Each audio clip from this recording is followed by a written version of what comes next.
A resource like shark, which globally is now characterized as being an endangered species. It is overfished in some places, but in Belize we have hope. In Belize we have a shark population that we still think is a healthy population. We're learning more and more about our population today.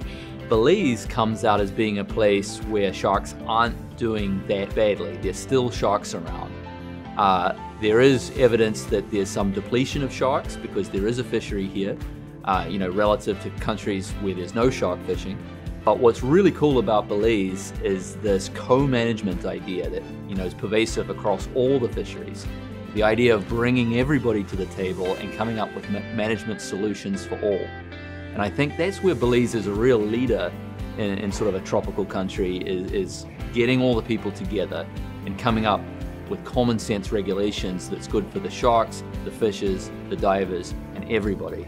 The government of Belize cabinet has approved the passage of the following proposed regulations. The creation of 2 miles buffer zone around the 3 atolls of Belize, which prohibits any form of shark fishing. Prohibit the use of unanchored or drifting long lines in these areas. Prohibit the use of hooks greater than 12 or other fishing activities. Also extending the close season from the month of May to the month of October. This new shark regulation will further strengthen the management regime for the shark fishery resources in Belize and will afford full protection of sharks within these buffer areas in the 3 atolls. So we have the fishermen, we have researchers, and we have government in key and strategic partnerships that are coming together and saying, hey, we all come with our role, our information, and also at the end of the day, our interests, but with one common goal, which is to ensure that the resource at the end of the day is healthy, is viable, and it continues to contribute to our national economy through our blue economy.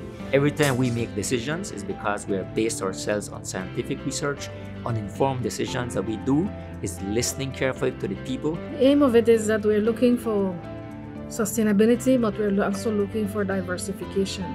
We want to ensure that we are not only protecting and conserving, but we're also providing options to the fishers that they can continue to be important partners in the blue economy. And conservation, at times we want to look at it as unable to extract from the waters. But with the conservation of sharks, indeed it will translate into the growth of our economy, where we'll be able to extract what we can do in a very sustainable manner. I think it is very, very important. So conservation is good. Conservation is good for tourism. Conservation is making us known more globally that we act in a very responsible manner to take care of our aquatic spaces here. Very important because you need to know where the sharks are going if they're staying in Belize. Because if you're catching a bunch of tiger sharks, but they're all staying in Belize, then eventually you probably won't have any more tiger sharks because they're not coming in from other places. But if they're traveling, that's good because then you might catch one, and if it dies, or maybe a fisherman catches and kills it, there's more coming in. And it's also good to know if they're going to Mexico, to know if your laws in Belize are working with the Mexican laws. For us in Belize to now be in a position to celebrate the fact that we have an organic regime. We have a regime which speaks to long-term sustainability and conservation of such an iconic species. Belize Barrier Reef is a heritage for all of mankind. It belongs to us, yes, but at the end of the day, we are really charged with its stewardship, and we're charged with ensuring that its outstanding universal value is maintained. Sharks are a part of that outstanding universal value.